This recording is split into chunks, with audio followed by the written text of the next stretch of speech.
I will now call to the podium a distinguished American, a man who is, in fact, someone who has the right stuff, which includes a doctorate in aeronautics and astronautics from MIT, selection to the NASA Apollo program, selection to a NASA Apollo program moon mission, selection to a NASA Apollo moon mission egress from the capsule on the moon, returning to our world to write several books, found the Institute of Magnetic Sciences, develop a number of scientific exploration initiatives.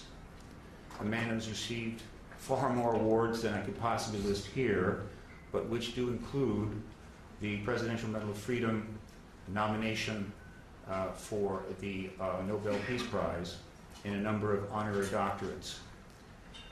And he has some things to say to you this morning. I would like him to come forward now. Dr. Mitchell.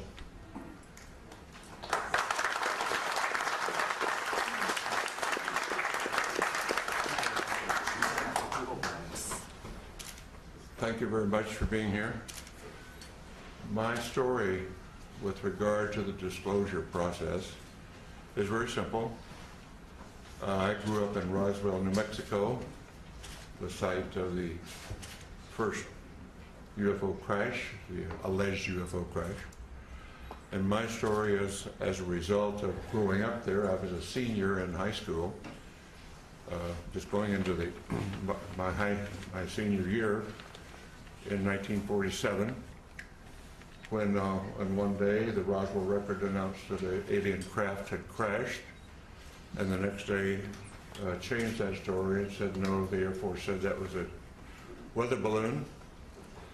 And since I was on my way to college and more interested in those things, I didn't pay much attention to it at that point in time. However, my family was in the agribusiness. My grandfather was a cattle buyer and sold registered Hereford bulls to the ranchers in the area, knew everybody in the area, the Pecos Valley and beyond, sold cattle into Arizona, western Texas, and was affectionately known as Bull Mitchell in those parts.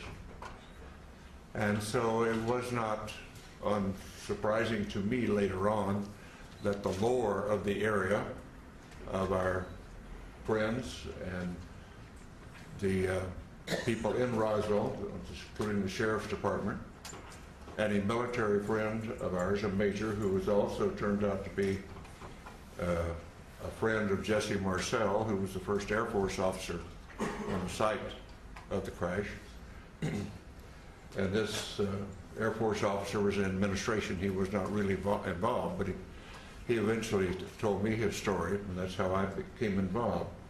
So after my Apollo flight, I did very little. I knew nothing but the lore of the region up until that point. But after my Apollo flight, when I was back in the area and visiting relatives and friends, some of the people in the area who had been involved, what I call the old timers, who were involved in the 1940s, 1947, and subsequent with the Roswell crash, and people like in the sheriff's department who had been to the crash site and were supervising traffic.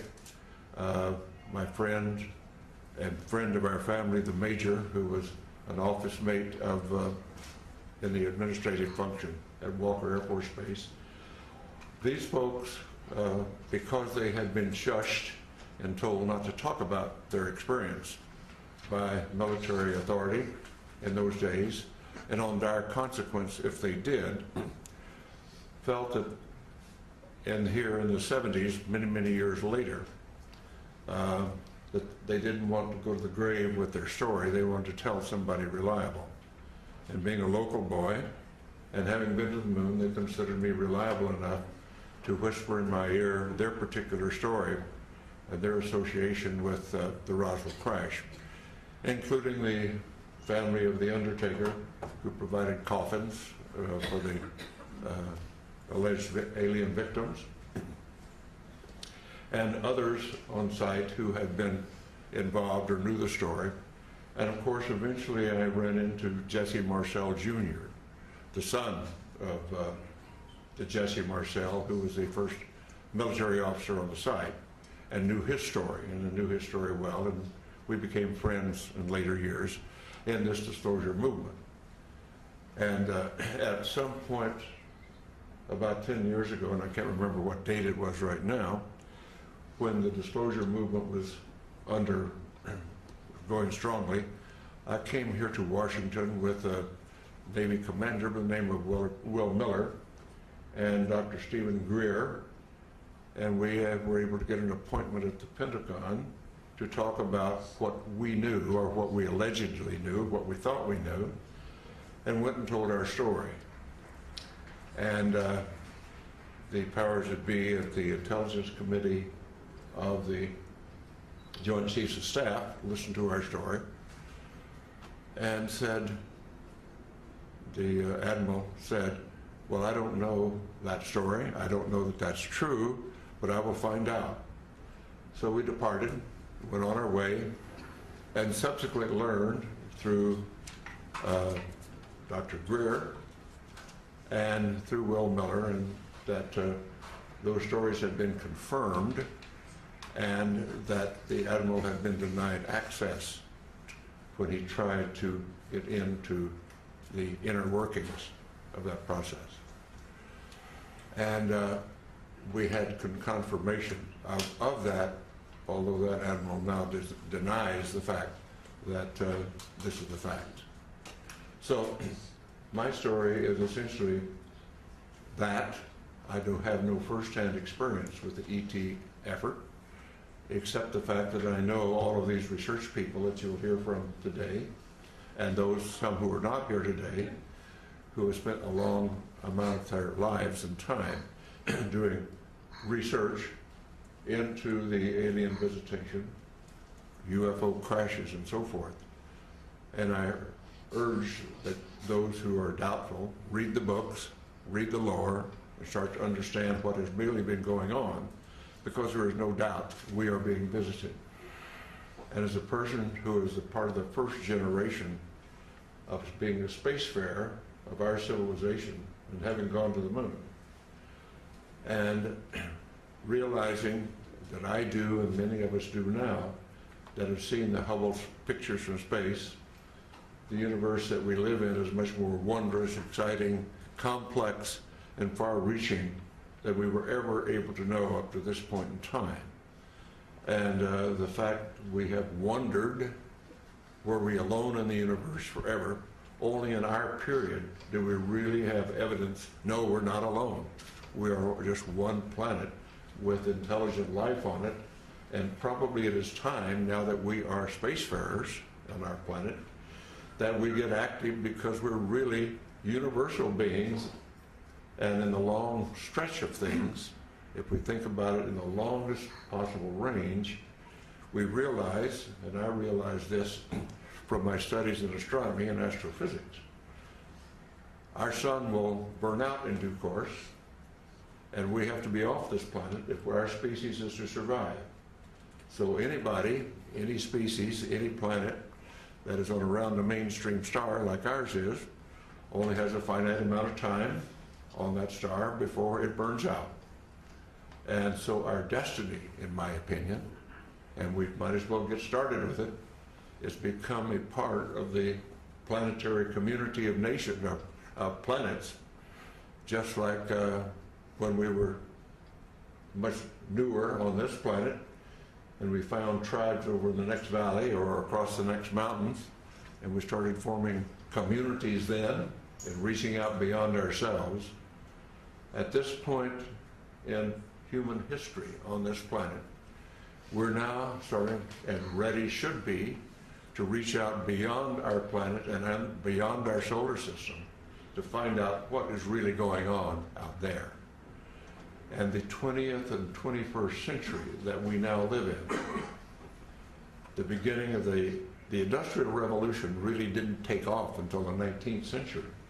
And I tell the story to some of my younger audiences, particularly in schools, that my great-grandparents went across from South Georgia to West Texas in a covered wagon at the end of the Civil War in the 1870s. My family, my father's generation, was involved with going off the planet in aircraft. And less than 100 years later, I went to the moon. So some covered wagons to going to the moon in less than 100 years is a history of the development of our civilization in not our lifetime, but a couple of generations. And so it's time to start thinking in those terms. And particularly since now, in the 20th and 21st century, we suddenly find that due to our expertise and our genius in science and technology, we have exploded our population from under 2 billion at the beginning of the 20th century to over 6.5 billion at this point. And our consumption patterns are clearly indicating that we are utilizing our non-renewable resources at an unacceptable rate, a non-sustainable rate. So we've got a lot of thinking to do about what being an advanced civilization really means. But let's put all that aside for a moment, because we're here to talk about disclosure. And what I am suggesting is it is now time to put away this embargo of truth about the alien presence. And I call upon our government to open up like other governments have, and you will hear about that this morning. Like the Belgians have, the French have, the Brazilians have, the Argentines, the Mexicans have all released their files.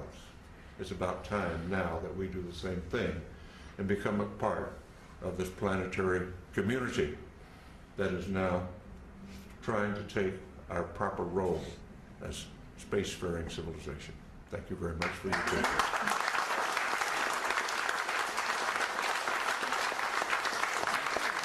All right, now, would any of the media like to ask either of these gentlemen a question at this point? Any of the reporters? Yeah. Oh, Alan? can you tell us, Dr. Mitchell, exactly what the locals of Roswell told you, if you could remember specifics? On the mic. Yeah. Yes, it was that the Roswell event was an alien craft, that it was not of this planet. That's the essence. What they really told me was their particular, each one had some particular part of it, like a sheriff's deputy was controlling traffic but heard from what the other people what was going on. The family of the undertaker told about the small coffins that were created for the alien bodies. And my Air Force family friend said yes, he had heard the same thing from Major Brazel. Each one of them just told what their portion of the activity was all about. So putting it all together, the sum total was, yes, it was an alien spacecraft. Thank you. End of the question? Just had another question about Sure. Fellow astronauts talking to you about seeing space, UFOs in space. No, I have talked to all of the astronauts up through the Apollo program. And the only ones that have had UFO experience were in their Air Force careers, where were vectored to chase a UFO, never quite made it, couldn't quite get them in their sights or whatever. And that was Deke Slayton, and Gordon Cooper had his experience that's been well recited about seeing one land at Edwards Air Force Base, seeing the pictures of it, and suddenly the pictures disappeared into the vaults of Washington and never returned. But the military people that had UFO experience were in their Air Force careers before the astronaut program. And of course, being a military and a Navy pilot myself, the stories among airline pilots and other pilots is they're just all over the places. And we're all told, shut up about it. I never chased one myself, but all my friends that did, where it was all the same thing, don't talk about it.